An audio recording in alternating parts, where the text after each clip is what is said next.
ನಮಸ್ಕಾರ ಸ್ನೇಹಿತರೆ. UPSC ಐಚ್ಛಿಕ ಕನ್ನಡ ಸಾಹಿತ್ಯದಲ್ಲಿ ನಾವೆಷ್ಟಾದರೂ ಓದ್ಕೊಂಡು ಎಷ್ಟಾದರೂ ತಿಳ್ಕೊಂಡ್ರೂ ಸಹ ನಮಗೆ ಪ್ರಶ್ನೆಯ ತಕ್ಕಂತೆ ಉತ್ತರವನ್ನು ಬರೆಯೋಕ್ಕಾಗ್ತಾ ಇದೆಯಾ ಅಥವಾ ಯಾವ ರೀತಿ ನಾವು ಸಮರ್ಪಕವಾಗಿ ಬರೆದಿದ್ದೀವಾ, ಅದನ್ನು ಇನ್ನೊಬ್ಬರಿಗೆ ಮೌಲ್ಯಮಾಪನ ಕೊಟ್ಟಾಗ ನಮಗೆ ಎಷ್ಟು ಅಂಕ ಗಳಿಸ್ಬೋದು ಎನ್ನುವ ಸಾಧ್ಯತೆ ಇದೆ. ಇವೆಲ್ಲವನ್ನು ನಾವು ಅರ್ಥ ಮಾಡ್ಕೋಬೇಕಾಗತ್ತೆ. ಇಲ್ಲಾಂದರೆ ನಾವು ಬರೆದಿದ್ದೇ ನಾವು ಸರಿ ಅಂದ್ಕೊಂಡು ಸುಮ್ಮನೆ ಬಿಟ್ಬಿಡ್ತೀವಿ.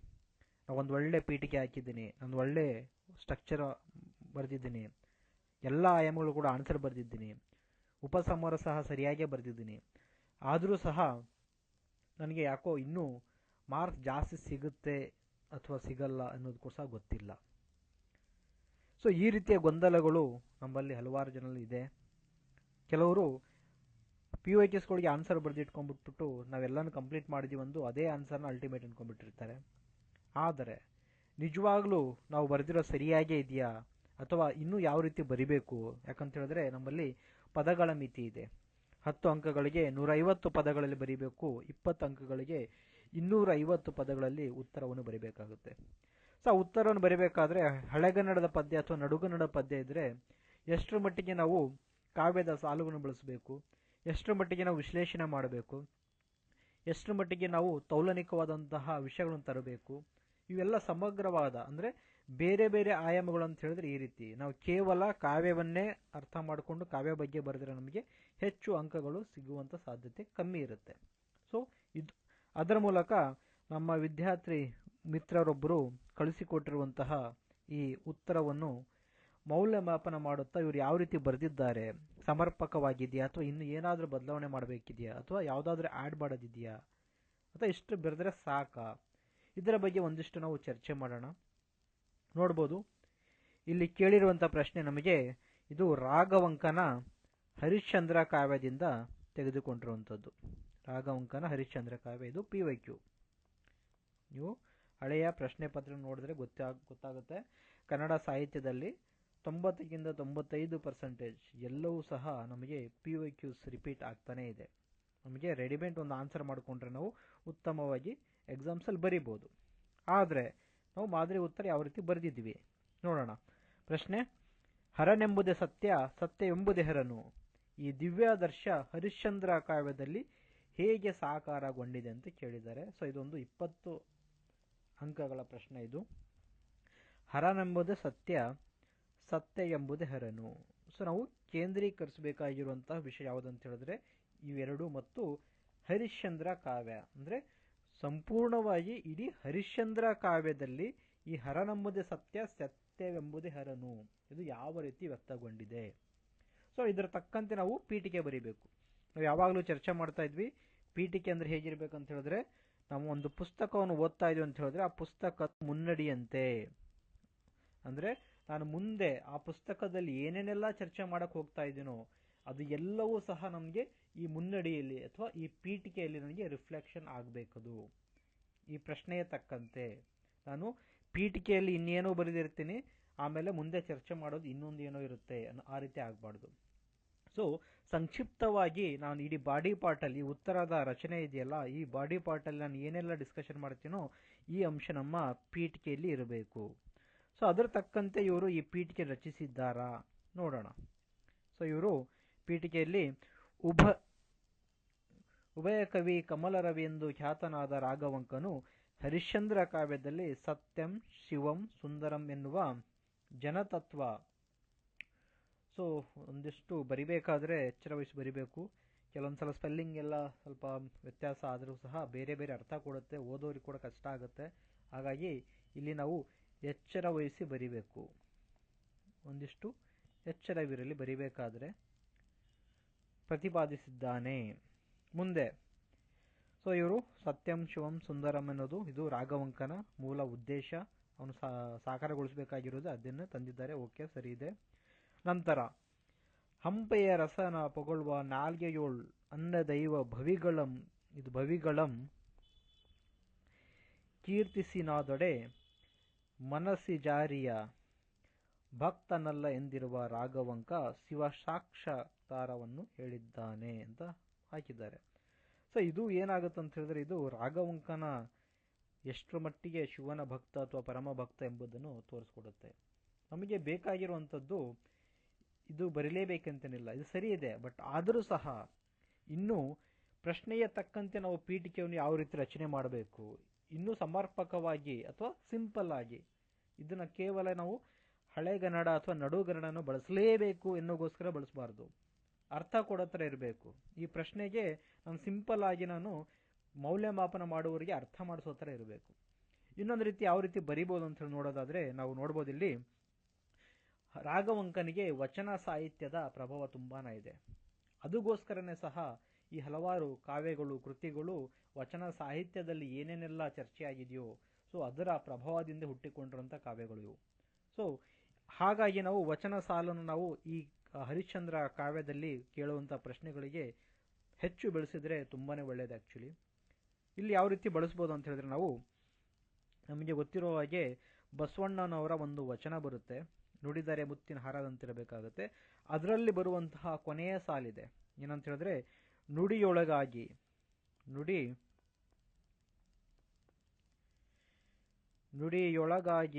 ನಡೆಯದಿದ್ದರೆ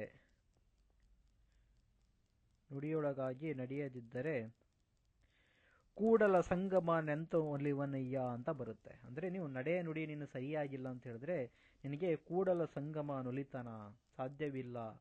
ಈ ಸಂದರ್ಭ ತಂದು ನಾವು ಇಲ್ಲಿ ಯಾವ ರೀತಿ ಬರೀಬೋದು ಅಂತ ಹೇಳಿದ್ರೆ, ನುಡಿಯೊಳಗಾಗಿ ನಡೆಯದಿದ್ದರೆ ಕೂಡಲ ಸಂಗಮ ನೆಂತು ಒಲಿವನಯ್ಯ ಎಂದು ರಾಘವಂಕನು ಏನು ಮಾಡ್ತಾನೆ ಅಂತ ಹೇಳಿದ್ರೆ, ಕಾಯ ವಾಚ ಮನಸ ಈ ಮೂರು, ಇದು ತ್ರಿಕರಣ ಶುದ್ಧಿ ಅಂತ ಕರಿತೀವಿ ನಾವು. ಕಾಯ ಅಂತ ಹೇಳಿದ್ರೆ ಕಾಯಕದಲ್ಲಿ ನೀನು ಕೆಲಸ ಮಾಡೋದ್ರಲ್ಲಿ ಶುದ್ಧಿ ಆಗಿರಬೇಕು, ನೀನು ಮಾತಾಡೋದನ್ನು ಶುದ್ಧಿ ಆಗಿರಬೇಕು, ನಿನ್ನ ಮನಸ್ಸು ಸಹ ಶುದ್ಧಿ ಆಗಿರಬೇಕು.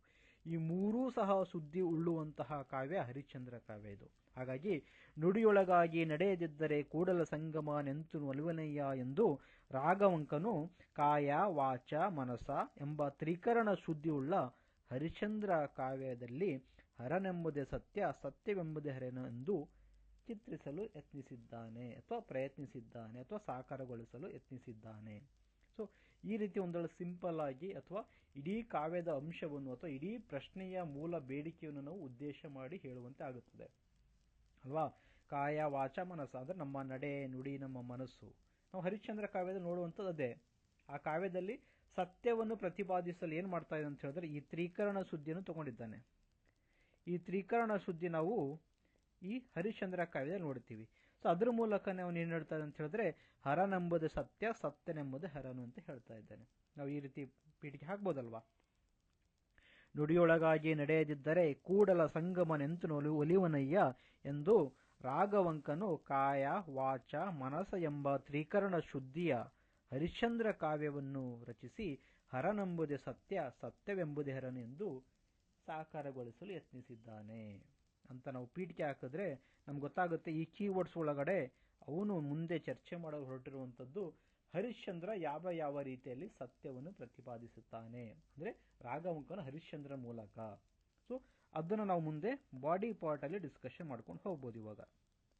ಸೊ ನಿಮ್ಮ ಪೀಠಿಕೆ ಈ ರೀತಿ ಇರಲಿ. ಓಕೆ, ಸೊ ನೀವು ಕೇವಲ ನಡುಗನ್ನಡ ಸಾಲನ್ನು ಉಲ್ಲೇಖ ಮಾಡಲೇಬೇಕೆಂದು ಬೆಳೆಸುವಂಥ ಅಗತ್ಯವಿಲ್ಲ. ಸೊ ಅದಕ್ಕೋಸ್ಕರ ಹೇಳ್ತಾರೆ. ಇನ್ನೂ ಸಿಂಪಲ್ ಆಗಿ ನೀವು ಬೇರೆ ರೀತಿಯೂ ಮಾಡ್ಕೊಳ್ಬೋದು. ಮುಂದೆ ನೋಡೋಣ ಇವರು ಯಾವ ರೀತಿ ಬರೆದಿದ್ದಾರೆ ಅಂತ. ಸತ್ಯವೆಂದರೆ ಹರಿಶ್ಚಂದ್ರ, ಹರಿಶ್ಚಂದ್ರನೆಂದರೆ ಸತ್ಯ ಎನ್ನುವಷ್ಟು ಹರಿಶ್ಚಂದ್ರ ಸತ್ಯದೊಂದಿಗೆ ಮಿಳಿತಗೊಂಡಿದ್ದಾನೆ. ಇವೆಲ್ಲ ಒಂದಿಷ್ಟು ಗಮನಿಸಬೇಕು. ವಸಿಷ್ಠ ಮತ್ತು ವಿಶ್ವಾಮಿತ್ರರ ವಾಗ್ವಾದದಿಂದ ಹರಿಶ್ಚಂದ್ರ ಬಳಲುತ್ತಾನೆ. ಇದನ್ನು ಕವಿ ಕೋಣನೆರಡು ಹೋರೆಗೆ ಗಿಡುವೆಂಗೆ ಮಿಥ್ಯುಂ ಎಂದು ಬಣ್ಣಿಸಿದ್ದಾನೆ. ಆದರೆ ಹರಿಶ್ಚಂದ್ರ ಯಕಶ್ಚಿತ್ ಗಿಡವಲ್ಲ, ಅದನ್ನು ಸಾಯುವುದಿಲ್ಲ, ಸೋಲುವುದಿಲ್ಲ, ಅವನು ಪಡಕಿಟ್ಟು ಚಿನ್ನ ಅಪರಂಜಿ ಆಗುತ್ತಾನೆ. ಇದು ಒಂದಿಷ್ಟು ಬರೆದಿದ್ದಾರೆ, ಜನರಲಿಸ್ಟಿಕ್ ಆಗಿ ಇರೋ ಥರ ಅನಿಸುತ್ತೆ. ಓಕೆ, ಸೊ ನಾವಿಲ್ಲಿ ನೇರವಾಗಿ ಇವರು ಕೋಣನೆರಡು ಹೋರೆ ಗಿಡುವೆಂಗೆ ಮುರಿತೀವಿ ಅಂತ ಹೇಳಿದ್ದಾರೆ. ಸೊ ಇದಕ್ಕಿಂತ ಮೊದಲು ನಾವು ಕಾವ್ಯದ ಅಂಶನೇ ತಗೊಳ್ಳೋದಾದರೆ ನಾವು ಹರಿಶ್ಚಂದ್ರ ಮೂಲಕ ಸತ್ಯದ ಹಾದಿ ಯಾವಾಗ ಪ್ರಾರಂಭವಾಗುತ್ತೆ ಅಂತ ಹೇಳಿದ್ರೆ, ಇಂದ್ರನ ಸಭೆಯಲ್ಲಿ ಇಂದ್ರ ಪ್ರಶ್ನೆ ಕೇಳ್ತಾನೆ ಯಾರಿಗೆ? ವಸಿಷ್ಠ ಅವರಿಗೆ. ರವಿ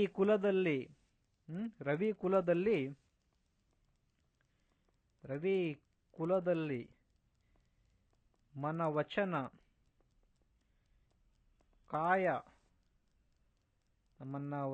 ಕಾಯದೊಳಗೊಮ್ಮೆಯಂ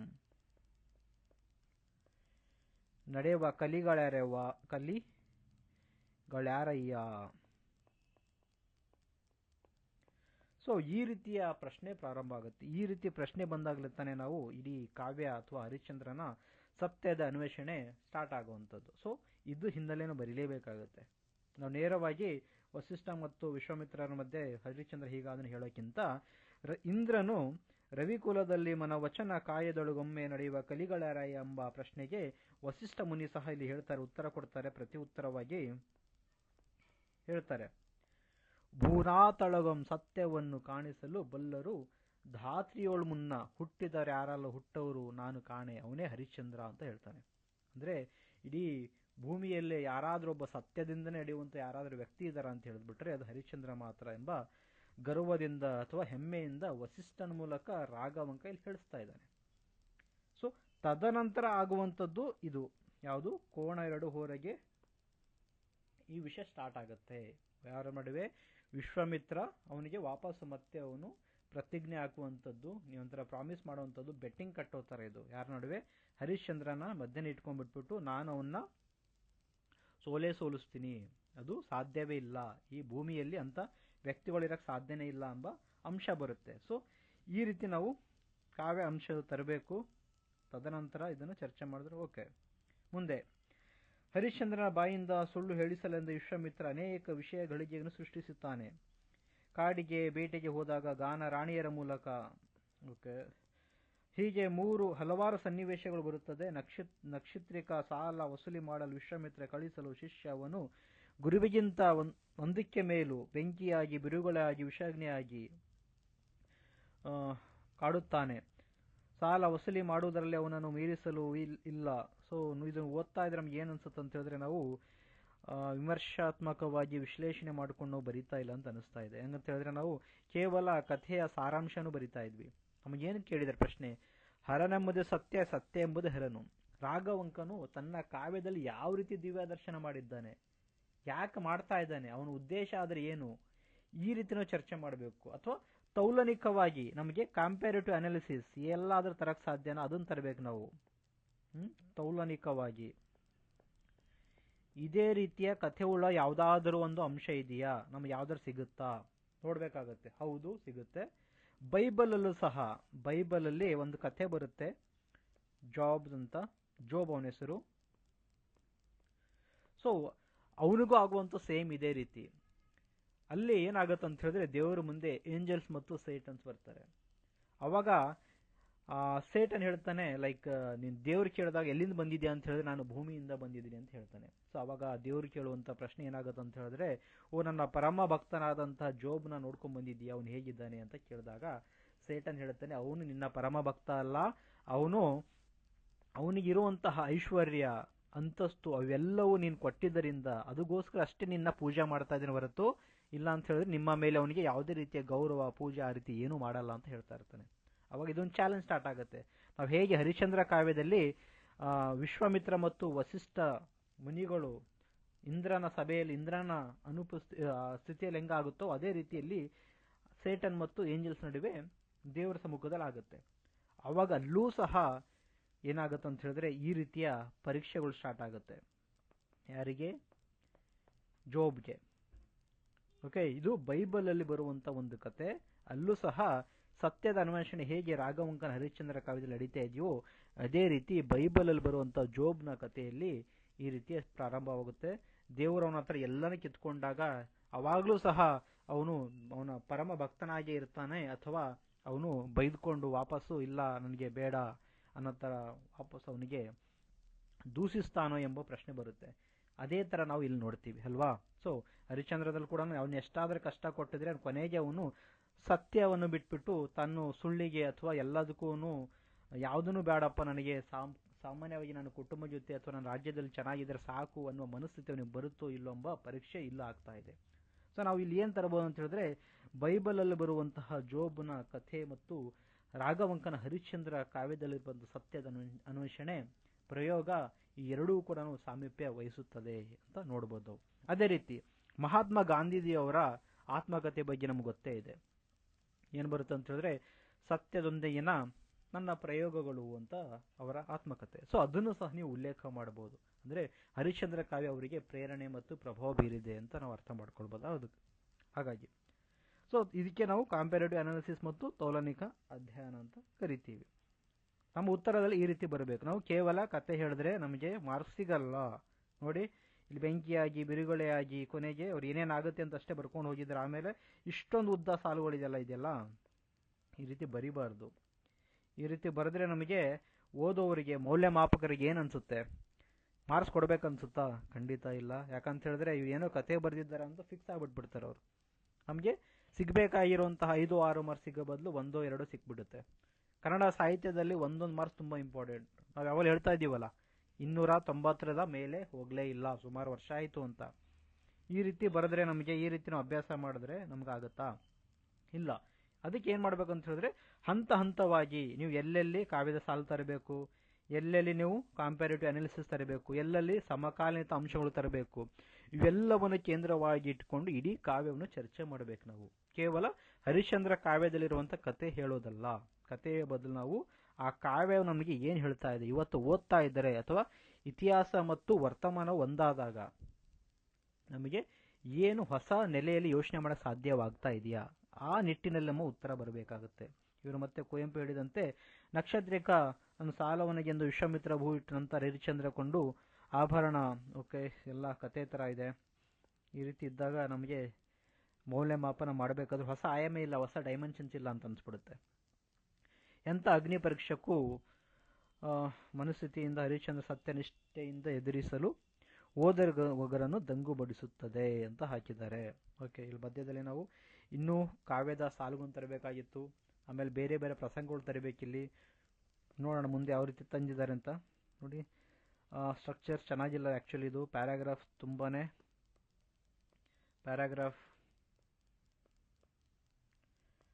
ಎಚ್ಚರ ವಹಿಸಬೇಕಾಗುತ್ತೆ. 5ರಿಂದ 6 ಸಾಲುಗಳಂತೆ ಇರಲಷ್ಟೇ. ಆಮೇಲೆ ನಿಮಗೆ ಪ್ರತಿ ಪ್ಯಾರಾಗ್ರಾಫಲ್ಲೂ ಕೂಡ ಒಂದೊಂದು ಡೈಮೆನ್ಷನ್ಸ್ ಥರ ಇರಬೇಕು. ನಾವು ಹೊಸ ಆಯಾಮ ಇರಬೇಕು. ಒಂದು ಪ್ಯಾರಾಗ್ರಾಫಲ್ಲಿ ನೀವು ಕಾಂಪ್ಯಾರೇಟಿವ್ ಅನಾಲಿಸಿಸ್ ಮಾಡ್ತಾ ಇದ್ದಾರೆ ಅಂದರೆ, ಇನ್ನೊಂದು ಪ್ಯಾರಾಗ್ರಾಫಲ್ಲಿ ನೀವು ಅದರ ಸಮಕಾಲೀನತೆ ವಿಶೇಷತೆ ಬಗ್ಗೆ ನೀವು ಬರೀಬೇಕಾಗುತ್ತೆ. ಇನ್ನೊಂದು ಕಾವ್ಯದ ಅಂಶಗಳು ಬರೀಬೇಕಾಗುತ್ತೆ. ಸೊ ಎಲ್ಲವನ್ನೂ ಸಹ ನೀವು ಉತ್ತರದಲ್ಲಿ 250 ಪದಗಳಲ್ಲಿ 360 ಡಿಗ್ರಿ ಆ್ಯಂಗಲ್ಸಲ್ಲಿ ನಾವು ಈ ಪ್ರಶ್ನೆಯನ್ನು ಅರ್ಥ ಮಾಡ್ಕೊಂಡು ಬರೀಬೇಕು. ಇಲ್ಲ ಅಂತ ಹೇಳಿದ್ರೆ ನಮಗೆ ಮಾರ್ಕ್ಸ್ ಸಿಗಲ್ಲ. ಇಲ್ಲಿ ನೋಡಿ, ಇಲ್ಲಿ ಎಷ್ಟೋ ಬರೆಯೋ ಬದಲು ನಾವು ಇಲ್ಲಿ ವಚನ ಸಾಹಿತ್ಯದ ವಚನಗಳನ್ನು ತರಬಹುದು.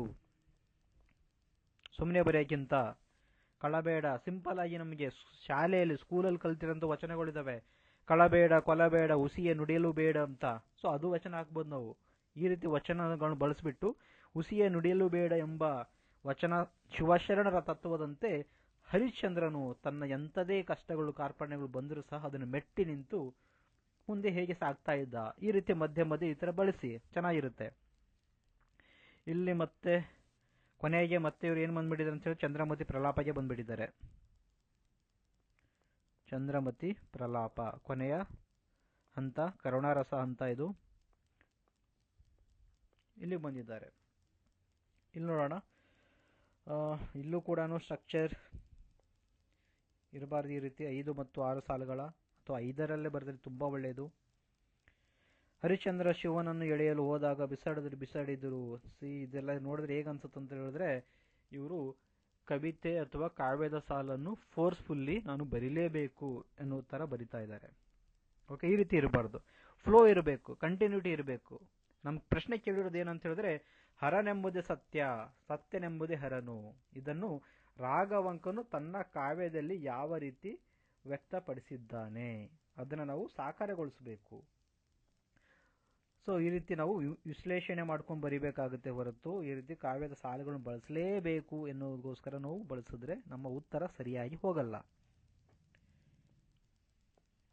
ಮುಂದೆ, ಕೊನೆಯ ಆರೋಪನ ಹೊತ್ತು ಮರಣದಂಡನೆ ಗುರಿಯಾಗುತ್ತಾ ಚಂದ್ರಮತಿಯನ್ನು ವಧಿಸಲು ಹರಿಶ್ಚಂದ್ರನೇ ಬಂದಿರುತ್ತಾನೆ. ಆಗ ವಿಶ್ವಾಮಿತ್ರ ಕೊನೆಯ.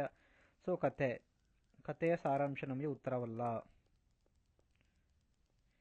ಸೊ ಇದರಲ್ಲಿ ಏನು ಹೇಳ್ತಾ ಇದೆ ಅಂತ ನೋಡಬೇಕಾಗುತ್ತೆ. ಅವನ ಕಾಯಕ ಕರ್ತವ್ಯ ಮಾಡ್ತಾ ಇದ್ದಾನೆ. ಸೊ ಇಲ್ಲಿ ನಾವು ಕಾಯಕದ ಕುರಿತಾದ ವಚನ ಬಳಸಬಹುದು. ಶಿವಶರಣರು ಹೇಳಿದಾರಲ್ಲ, ಕಾಯಕದ ಕುರಿತಾದಂತಹ ನಾವು ಇಲ್ಲಿ ಒಂದು ವಚನ ಬರೆಸಿದ್ರೆ ನಮಗೆ ಆವಾಗ ಹರಿಶ್ಚಂದ್ರ ತನ್ನ ಸತ್ಯದ ಹಾದಿಯಲ್ಲಿ, ನಾವು ಹೇಳಿದಿವಲ್ಲ ಸ್ಟಾರ್ಟಿಂಗಲ್ಲೇ, ಕಾಯ ವಾಚ ಮನಸ ಅಂತ ಈ ತ್ರಿಕೋಣ ಶುದ್ಧಿ ಇದೆಯಲ್ಲ, ಈ ಮೂರು ಕೂಡ ಯಾವ ರೀತಿ ವ್ಯಕ್ತ ಆಗ್ತದೆ? ತನ್ನ ಕಾಯಕವನ್ನು ಹರಿಶ್ಚಂದ್ರ ಮಾಡ್ತಾ ಇದ್ದಾನೆ. ತನ್ನ ಸತಿ ಅಲ್ಲಿಗೆ ಬಂದಿದ್ರು ಕೂಡ ಅವನಿಗೆ ಗೊತ್ತಾದರೂ ಸಹ ಅವನು ತನ್ನ ಕಾಯಕ, ತನ್ನ ಕರ್ತವ್ಯವನ್ನು ಅವನು ಬಿಡ್ತಾ ಇಲ್ಲ. ಸೊ ಇದು ಸತ್ಯದ ಹಾದಿ. ಅದಕ್ಕೆ ಬಂತಲ್ಲ ಸ್ಟಾರ್ಟಿಂಗ್ ಅಲ್ಲಿ ಹೇಳಿದೇವಲ್ಲ, ಎಲ್ಲಿ ಪೀಠಿಕೆಯಲ್ಲಿ, ನುಡಿಯೊಳಗಾಗಿ ನಡೆಯದಿದ್ದರೆ ಕೂಡಲ ಸಂಗಮ ನೆಂತಿನ ಒಲಿವನಯ್ಯ ಅಂಬದು. ಸೊ ಪೀಠಿಕೆದ ಆ ರೀತಿ ಹೇಳಿದೆವು ಅಂತ ಹೇಳಿದ್ರೆ ಅದನ್ನ ಮುಂದಿನ ಭಾಗದಲ್ಲಿ ನಾವು ಎಲ್ಲ ಡಿಸ್ಕಷನ್ ಮಾಡ್ಕೊಂಡು ಹೋಗ್ಬೇಕಾಗುತ್ತೆ. ಸೊ ಲಿಂಕ್ ಇರಬೇಕಾಗುತ್ತೆ. ಹೆಂಗೆ ರಾಘವಂಕನು ಕಾಯ ವಾಚ ಮನಸ್ಸವನ್ನು ರಾಘವಂಕನ ಲೈಕ್ ಹರಿಶ್ಚಂದ್ರ ಕಾವ್ಯದಲ್ಲಿ ಹರಿಶ್ಚಂದ್ರ ಮೂಲಕ ಯಾವ ರೀತಿ ಸಾಕಾರಗೊಳಿಸುತ್ತಿದ್ದಾನೆ, ಇದು ಬರಬೇಕಾಗುತ್ತೆ.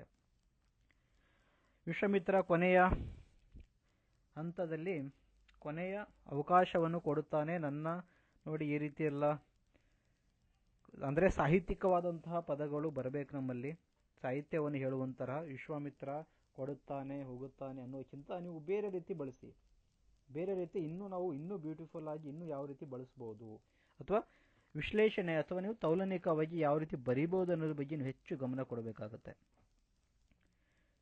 ಮುಂದೆ ನೋಡೋಣ. ಅವನ ಸತ್ಯನಿಷ್ಠೆ ಪರಾಕಾಷ್ಠೆ ಅರಿವು ಎಂಥದರಿಗೆ ಗೊತ್ತಾಗುತ್ತದೆ. ಕೊನೆಗೆ ಕೊಡಲಿಯಿಂದ ಚಂದ್ರಮುತ್ತನ್ನು ಕಡೆಯಲು ಶಿವಂ ಶಿವಂ ಮಹಾದೇವೆಂದು ಕೊಡಲಿ ಹಾರಲಾಗಿ ಕಾಣಿ ವಿಶ್ವನಾಥ ಪ್ರತ್ಯಕ್ಷನಾಗುತ್ತಾನೆ.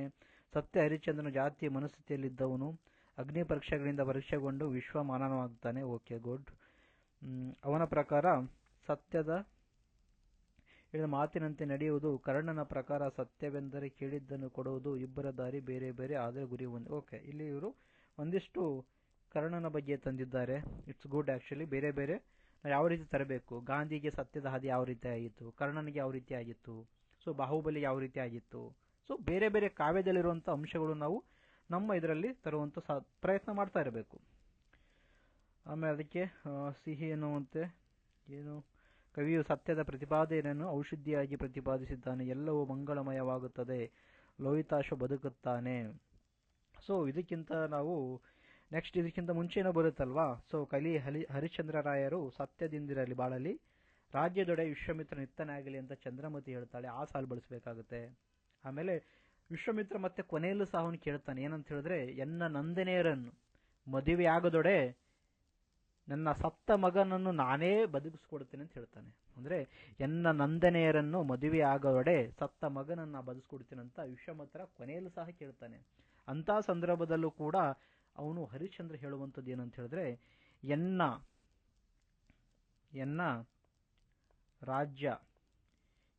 ರಾಜ್ಯ ಪೋದಡೆನ್, ಅಂದ್ರೆ ನನ್ನ ರಾಜ್ಯ ಹೋದ್ರೂ ಪರವಾಗಿಲ್ಲ, ನಾನು ಸತ್ಯವಂ ಬಿಟ್ಟರಂ ಅಂತ ಹೇಳ್ತಾನೆ ಅವನು. ನಾನು ಸತ್ಯವನ್ನು ಬಿಟ್ಟಿರಲ್ಲ ಅನ್ನುವ ವಾಕ್ಯ ಇದು. ಓಕೆ, ಎನ್ನ ರಾಜ್ಯ ಪೋದಡೆನ್ ಸಿರಿಪೋದಡೆನ್ ಸತ್ಯಂ ಬಿಟ್ಟಿರ ನೆನೆಸಿದೊಡೆ ಸಾಲ್ಗೋಮ್ ಅಂತ ಹರಿಶ್ಚಂದ್ರ ಹೇಳ್ತಾನೆ. ಅಂದ್ರೆ ನನಗೆ ಎಲ್ಲವೂ ಬಿಟ್ಟು ಹೋದ್ರೂ ಕೂಡ ನಾನು ಕೊನೆಗೆ ನಾನು ಸತ್ಯ ಮಾತ್ರ ಬಿಡಲ್ಲ ಎನ್ನುವುದು ಅವನ ವಾಕ್ಯ. ಸೊ ಇದನ್ನು ನಾವು ಬಳಸಬೇಕಾಗತ್ತೆ. ವಿಶ್ವಾಮಿತ್ರ ಹೇಳುವಂಥದ್ದು ಅದಕ್ಕೆ ಪ್ರತಿ ಉತ್ತರವಾಗಿ ಕೊನೆಯಲ್ಲೂ ಕೂಡ ಅವನು ಅಂತ ಕಷ್ಟ ಕಾಲ ಬಂದರು, ತನ್ನ ಮಗನ ಸಾವು ಆಗಿದೆ, ತನ್ನ ಮಡದಿಯನ್ನು ಕೊಲ್ಲುವಂತಹ ಪ್ರಸಂಗ ಬಂದಿದೆ, ಅಂತ ಸಂದರ್ಭದಲ್ಲಿ ಅವನಿಗೆ ಆಮಿಷ ಒಡ್ತಾ ಇದ್ದಾರೆ. ಆದರೂ ಸಹ ಹರಿಶ್ಚಂದ್ರ ತನ್ನ ಯಾವುದಕ್ಕೂ ಕೂಡ ತಲೆಬಾಗದೆ ತಾನು ಸತ್ಯದ ಹಾದಿಯಲ್ಲಿ ನಡೀತಾ ಇದ್ದಾನೆ. ಸೊ ಆಮೇಲೆ ಇವರು ಉಪಸಮರ ಯಾವ ರೀತಿ ಬಳಸಿದ್ದಾರೆ ಅಂತ ಹೇಳಿದ್ರೆ, ಓಕೆ, ಬಸವಣ್ಣವರ ಹೊಲಸು ತಿನ್ನುವನೇ ಹೊಲೆಯ ಕೊಲ್ಲುವನೇ ಮಾದಿಗನ ಮಾತು ರಾಘವಂಕ ಕಾವ್ಯದಲ್ಲಿ ಮಾರ್ದನಿಸಿದೆ. ಸೊ ಇದು ಆಕ್ಚುಲಿ ಸಮರ್ಪಕವಲ್ಲ. ಇದು ನಾವು ಹಲತಿಯರ ಪ್ರಸಂಗದಲ್ಲಿ, ಗಾನ ರಾಣಿಯರ ಪ್ರಸಂಗದಲ್ಲಿ ನಾವು ನಿರ್ದಿಷ್ಟವಾಗಿ ಕೇಳಿದಾಗ ಒಂದಿಷ್ಟು ಅಂಶಗಳನ್ನು ಸೇರಿಸಿ ಬರೀಬಹುದು ಇದನ್ನ. ಆದರೆ ಇಲ್ಲಿ ಕೇಳಿರುವಂತಹ ಪ್ರಶ್ನೆ ಏನಂತ ಹೇಳಿದ್ರೆ, ನಮಗೆ ಹರನೆಂಬುದೇ ಸತ್ಯ ಎಂಬುದೇ ಹರನು. ಇಡೀ ಹರಿಶ್ಚಂದ್ರ ಕಾವ್ಯದಲ್ಲಿ ಯಾವ ರೀತಿ ವ್ಯಕ್ತವಾಗಿದೆ ಅಂತ ಕೇಳಿದ್ದಾರೆ. ಅಂದ್ರೆ ಹರಿಶ್ಚಂದ್ರ ಪಾತ್ರದ ಮೂಲಕ ನಾವು ಸತ್ಯ ಅನ್ವೇಷಣೆ ಯಾವ ರೀತಿ ಆಗಿದೆ ಅನ್ನೋದು ಹೇಳಬೇಕಾಗುತ್ತೆ. ಇಲ್ಲಿ ಕೇವಲ ಜಾತಿ ಬಗ್ಗೆ ಹೇಳ್ತಾ ಇಲ್ಲ. ಹರಿಶ್ಚಂದ್ರ ಕಾವ್ಯ ಸತ್ಯದ ಕಾವ್ಯ. ಅದು ರಾಘವಂಕ ಪರಮಶಿವ ಭಕ್ತ. ಶಿವಶರಣರು ಏನು ಹೇಳಿದ್ದಾರೆ, ಸತ್ಯದಿಂದ ನಡಿಬೇಕಂತ ಹೇಳಿದ್ದಾರೆ. ನಾವು ಆವಾಗಲೇ ಪೀಠಿಕೆ ಹೇಳಿದ್ವಿ, ಪೀಠಿಕೆ ಮತ್ತು ಮುನ್ನಡೆಗೆ ನಮಗೆ ಹೊಂದಿಕೆ ಇರಬೇಕು. ನಾವು ಪೀಠಿಕೆದಲ್ಲಿ ಈ ಪೀಠಿಕೆ ಎಲ್ಲ ನಾನು ನಿಮ್ಗೆ ಹೇಳಿದ್ದೆ, ನಿಮಗೆ ನುಡಿಯೊಳಗಾಗಿ ನಡೆಯದಿದ್ದರೆ ಕೂಡಲ ಸಂಗಮವೆಂತವನು ಒಲಿವನಯ್ಯ ಎಂದು ರಾಘವಂಕನು ಕಾಯ ವಾಚ ಮನಸ ಎಂಬ ತ್ರಿಕರಣ ಶುದ್ಧಿಯ ಹರಿಶ್ಚಂದ್ರ ಕಾವ್ಯವನ್ನು ರಚಿಸಿ ಹರನೆಂಬುದೇ ಸತ್ಯ, ಸತ್ಯ ಎಂಬುದು ಹರನು ಎಂದು ಚಿತ್ರಿಸಿದ್ದಾನೆ ಅಥವಾ ಚಿತ್ರಿಸಲು ಪ್ರಯತ್ನಿಸಿದ್ದಾನೆ ಅಂತ ಪೀಠಿಕೆಯಲ್ಲಿ ಹೇಳಿದ್ವಿ. ಸೊ ಅದೇ ಪೀಠಿಕೆಯನ್ನು ನಾವು ಇಲ್ಲಿ ಕೊನೆಗೊಳ್ಳುವಂತೆ ಮುನ್ನಡಿ ಬರಿಬೇಕಾಗುತ್ತೆ. ಸೊ ಮುನ್ನಡಿ ಹೆಂಗಿರ್ಬೇಕು ಅಂತ ಹೇಳಿದ್ರೆ, ಹೊಸೊಬ್ಬರು ಯಾರಾದರೂ ಓದ್ರೆ ಅದು ಮುಂದೆ ತಗೊಂಡು ಹೋಗೋ ಥರ ಇರಬೇಕು, ಅಂತಿಮ ಸ್ಪರ್ಶವನ್ನು ಕೊಡುವಂತ ಇರಬೇಕು. ಇಲ್ಲಿ ಇವ್ರು ಏನು ಬರೆದಿದ್ದಾರೆ ಅಂತ ಹೇಳಿದ್ರೆ, ವಚನ ಒಂದು ಸಾಲ ಉಲ್ಲೇಖ ಮಾಡಬೇಕಂತ ಮಾಡಿದ್ದಾರೆ, ಆದರೆ ಅದು ಸರಿಯಾದ ರೀತಿಯಲ್ಲಿ ಸರಿಯಾದ ಸಮರ್ಪಕವಾದ ಜಾಗದಲ್ಲಿ ಬಂದಿಲ್ಲ. ಇದು ನಾವು ಮಧ್ಯದಲ್ಲಿ ಬಾಡಿ ಪಾರ್ಟ್ ಅಲ್ಲಿ ಹೊಲತಿಯರ ಪ್ರಸಂಗದಲ್ಲಿ ಬಳಸಿದ್ರೆ ಆಗ್ತಾ ಇತ್ತು, ಆದರೆ ಇಲ್ಲಿ ಸರಿಯಲ್ಲ ಇದು. ಸೊ ತುಂಬಾ ಇಂಪಾರ್ಟೆಂಟು. ಉಪಸಂಹಾರದಲ್ಲಿ ಇದು ಒಳ್ಳೆ ಇಂಪ್ರೆಷನ್ ಕ್ರಿಯೇಟ್ ಮಾಡುತ್ತೆ. ಓಕೆ, ಸೊ ಕನ್ಕ್ಲೂಷನ್ ಬರಬೇಕಾದ್ರೆ ಸಮಗ್ರವಾದಂತಹ ಪ್ರಶ್ನೆ ಅಂಶನ ಇಟ್ಕೊಂಡು ನಾವು ಬರಿಬೇಕು. ನಾವು ಯಾವುದೇ ರೀತಿ ಮುಂದೆ ಎಲ್ಲ ಚೆನ್ನಾಗಿ ಬರೆದ್ಬಿಟ್ಟು ಕೊನೆಯಲ್ಲಿ ನೀವು ಈ ರೀತಿ ಬರೆದ್ಬಿಟ್ರೆ ನಿಮಗೆ ಉತ್ತರ ಸಿಗುವಂತ ಸಾಧ್ಯತೆ ಕಮ್ಮಿ, ಅಂದ್ರೆ ಮಾರ್ಕ್ಸ್ ಕಮ್ಮಿ ಸಿಗುತ್ತೆ, ಜಾಸ್ತಿ ಸಿಗಲ್ಲ. ಸೊ ಅದಕ್ಕೋಸ್ಕರ ನಾವು ಏನು ಮಾಡ್ಬೋದು, ಬೇರೆ ರೀತಿ ಯಾವ ರೀತಿ ಬರಿಬೋದು ಅಂತ ಹೇಳಿದ್ರೆ, ನಮಗೆ ಇಲ್ಲಿ ಇನ್ನೊಂದು ವಚನ ಹಾಕಿ ಇದ್ರ ಬದಲು ಬೇರೆ ವಚನ ಬಳಸ್ಬೋದು. ಯಾವ ರೀತಿ ಬಳಸ್ಬೋದು ಅಂತ ಹೇಳಿದ್ರೆ, ನಾವು ರಾಘವಂಕನ ಹರಿಶ್ಚಂದ್ರ ವಚನಕಾರರಂತೆಯೇ ಈ ಮರ್ತ್ಯ ಲೋಕವನ್ನು ಕರ್ತನ ಕಮ್ಮಟವೆಂದು ಒಪ್ಪಿಕೊಂಡು ಕಷ್ಟ ಕಾರ್ಪಣ್ಯಗಳ ಕಡಿಯಕ್ಕೆ ಬಡಿಯಕ್ಕೆ ಸಿಕ್ಕಿ ಇಲ್ಲಿಯೂ ಅಲ್ಲಿಯೂ ಸಲ್ಲುವ ಬೆಲೆಯನ್ನು ಸಂಪಾದಿಸಿಕೊಂಡು ಹರನೆಂಬುದು ಸತ್ಯ, ಸತ್ಯ ಎಂಬುದು ಹರನೆಂದು ಸಾಕಾರಗೊಳಿಸಿದ್ದಾನೆ. ಈ ತರ ಬಳಸ್ಬೋದಲ್ವಾ? ಏನಂತಂದ್ರೆ, ರಾಘವಂಕನ ಹರಿಶ್ಚಂದ್ರ ವಚನಕಾರರಂತೆಯೇ ಈ ಮರ್ತ್ಯ ಲೋಕವನ್ನು ಕರ್ತನ ಕಮ್ಮಟವೆಂದು ಒಪ್ಪಿಕೊಂಡು ಕಷ್ಟ ಕಾರ್ಪಣ್ಯಗಳ ಕಡಿಯಕ್ಕೆ ಬಡಿಯಕ್ಕೆ ಸಿಕ್ಕಿ ಇಲ್ಲಿಯೂ ಅಲ್ಲಿಯೂ ಸಲ್ಲುವ ಬೆಲೆಯನ್ನು ಸಂಪಾದಿಸಿಕೊಂಡು, ಹೀಗಾಗಿ ಶಿವಶರಣರ ಸತ್ಯನಿಷ್ಠೆಯನ್ನು ಸಾಕಾರಗೊಳಿಸಿದ್ದಾನೆ ಅಥವಾ ಮೆರೆದಿದ್ದಾನೆ ಅಂತ ಹೇಳ್ಬೋದು. ಈ ರೀತಿ ಹೇಳಿದಾಗ ನಾವು ಉಪಸಂಹಾರ ಪ್ರಶ್ನೆಯ ಬೇಡಿಕೆಯಂತೆ ಸರಿಯಾಗಿ ಹೊಂದಿಕೆ ಆಗುತ್ತೆ. ಓಕೆ, ಸೊ ಅದೇ ಹೇಳ್ತಾ ಇದ್ದೀವಲ್ಲ, ಉತ್ತರ ಬರೆಯುವಂಥದ್ದು ತುಂಬಾ ಇಂಪಾರ್ಟೆಂಟು. ಇಡೀ ಪ್ರಶ್ನೆಯ ತಕ್ಕಂತೆ ಪದೇ ಪದೇ ಪ್ರಶ್ನೆ ನೋಡ್ತಾ ಇರಬೇಕು. ನಾನು ಬರಿತಾ ಇರೋದು ಆ ಪ್ರಶ್ನೆಗೆ ತಕ್ಕಂತೆ ಇದೆಯಾ ಇಲ್ವಾ ಅಂತ ಯೋಚನೆ ಮಾಡ್ಕೋತಾ ಇರಬೇಕಾಗುತ್ತೆ. ಅವಾಗ ಮಾತ್ರ ನಾವು ಕನ್ನಡ ಸಾಹಿತ್ಯದಲ್ಲಿ ಹೆಚ್ಚಿನ ಅಂಕ, ಗರಿಷ್ಠವಾದ ಅಂಕ ತೆಗೆಯಕ್ಕೆ ಸಾಧ್ಯ. ಓಕೆ, ಸೊ ನೀವು ಈ ರೀತಿಯ ಪರೀಕ್ಷಾ ಸರಣಿ ಆಗಿರ್ಬೋದು ಅಥವಾ ಕ್ರ್ಯಾಶ್ ಕೋರ್ಸ್ಗೂ ಸಹ ಮಾಡ್ತಾ ಇದ್ದೀವಿ. ನಾವು ಕ್ರ್ಯಾಶ್ ಕೋರ್ಸ್ ಇದೆ, ಶಾಂತ ಮಾರ್ಗದಲ್ಲಿ ನಾವು ಕ್ರ್ಯಾಶ್ ಕೋರ್ಸ್ ಮಾಡ್ತಾ ಇದ್ದೀವಿ. ಕನ್ನಡ ಸಾಹಿತ್ಯದ ತರಗತಿಗಳಲ್ಲಿ ನಾವು ಈ ರೀತಿಯ ಪ್ರಶ್ನೆಗಳನ್ನ ಇಟ್ಕೊಂಡು ಚರ್ಚೆ ಮಾಡಿಕೊಂಡು ಯಾವ ರೀತಿ ಬರಿಬೇಕು, ನಿಮಗೆ ಅಲ್ಲೇ ತರಗತಿಯಲ್ಲಿ ನಾವು ಪ್ರಶ್ನೆಯನ್ನು ಕೊಟ್ಬಿಟ್ಟು ನೀವು ಉತ್ತರ ಬರಿಬೇಕು ಅಂತ ಹೇಳಿ ನೀವು ಯಾವ ರೀತಿ ಬರೀದಿದ್ದೀರಾ ಅದರ ಮೂಲಕ ನಾವು ಚರ್ಚೆ ಮಾಡ್ತೀವಿ.